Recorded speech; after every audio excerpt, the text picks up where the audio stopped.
Hey everybody, and in this video I'm bringing you my review on the MoYu Skewb. This is the newest Skewb to come out for sale recently, and it is just an awesome puzzle. As you can see, I have all three colors. I have the white, the black, and the primary editions.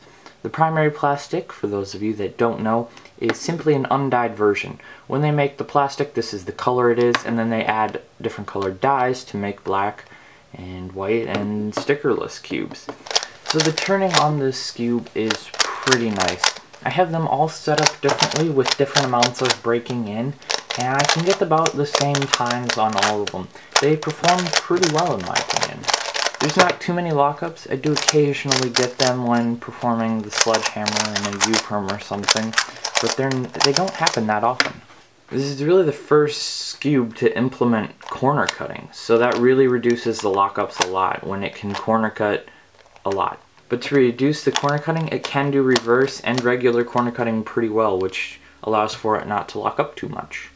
The primary plastic MoYu Skewb does feel a bit different and maybe a little bit smoother than the black and the white Skewbs, and that's because they didn't add the dye to the pieces, so it does have a little bit of a different feel to it.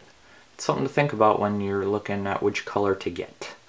At first glance, the mechanism doesn't look like anything special, but it does implement the double torpedo mechanism.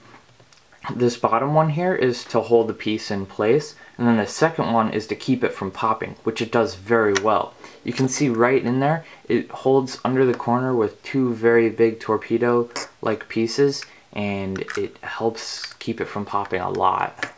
A lot of people have been comparing this to a modded Landland Skewb, but there really are a lot of differences if you look at it. They added a track along here, which allows for less contact points and faster turning, as well as some improvements to the base of the corners and obviously the center pieces with the double torpedo mechanism. I still do get pops every once in a while on this Skewb, but very rarely, like once in every 200 solves. The bigger problem with it is corner twists, and this is something that's new to Skewb. And so the fixed corner pieces here can actually twist, and that happens I'd say like 2 or 3 times every 100 solves, so a little bit more than the popping. But it's nicer than popping because you can just twist it back as opposed to having to reassemble the entire Skewb. The stickers are pretty nice shades for Skewb. Every once in a while on these big pieces you'll find an air bubble, but that's just a given with Skewb because this covers so much plastic. When you first get it out of the box, this is what it'll turn like, is this one. You can hear it's got a slight scratchy feel, but that goes away after like 12 solves, so it becomes smooth pretty quickly. And it's pretty fast right out of the box. I find it does help if you lube the pieces and the core. It is worth noting that I've broken all of my personal best averages on this black Skewb. So whether it's better than the Shangsha Skewb, only time will tell. I'm still undecided on that. If you take the ball bearings out of this Skewb, it really doesn't help it as much as the Shangsha Skewb. It just makes it less controllable and overall just not as great. Overall, I do recommend this Skewb. I got all 3 of these from CubezEZ.com.